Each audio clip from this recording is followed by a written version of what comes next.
Hey teachers! So, kamusta po kayong lahat?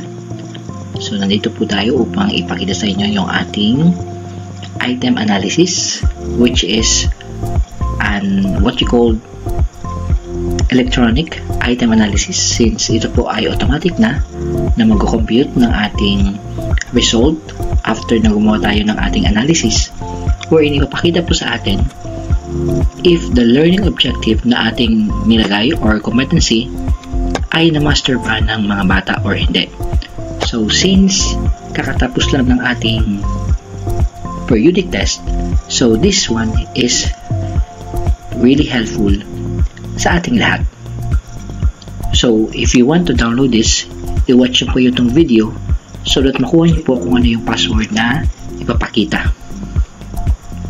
Ito po ay sample lamang. So, to make you see kung ano yung laman nito, so yung learning competency, dito nyo po ilalagay siya. So, blank lang muna ngayon, kayo na lang maglagay. Then, as you can see, yung placement niya sa test, kung ilan ba yung, or nasaan ba yung competency na yun, kung nasa number 1 or number 2. Then, kung makikita nyo dito, i-zoom natin. Nakalagay dito kung ilan yung pupils with correct answer. Ito po ay galing sa ating item analysis po. So, this is just a sample content.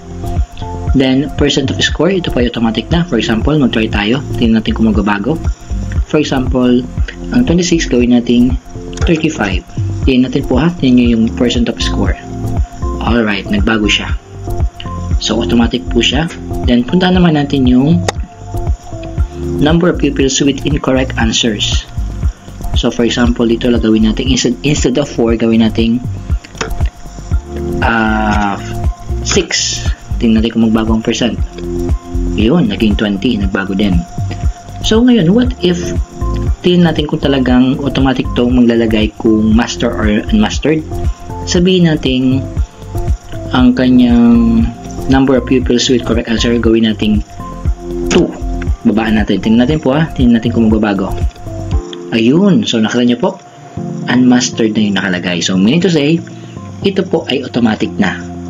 So, dear teachers, if you want to download this, so yan po, alisin nyo na lang po yung mga nakalagay ditong mga content na score, kasi po, yan po ay sa akin. Kayo na lang po ang mag-alis kung kayo ang magagawa.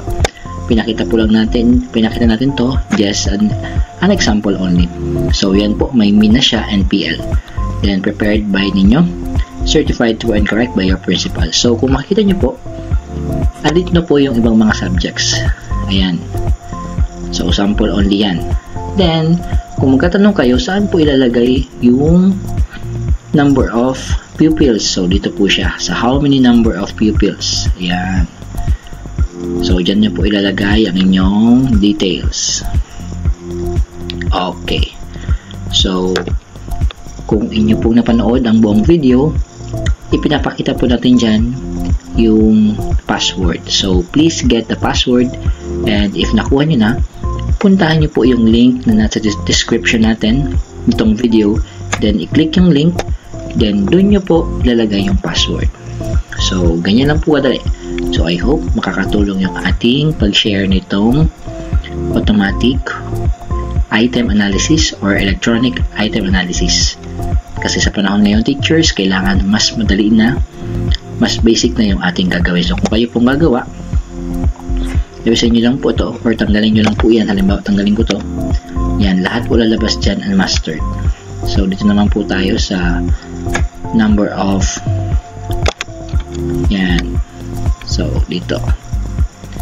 Okay. So, I hope makatulong po ito. Then, pag inalis nyo kasi yan, mawala naman yan. So, yan. So, it means automatic po siya. So, I hope this one will help you. Ilagay nyo lang po yung inyong mga details dyan sa taas, yung school logo, and kung ano pa man. So, if nakatulong tayo, please comment kung taga saan kayo. Ilagay nyo po yung inyong division sa ating comment section. And, ilike din po or subscribe sa ating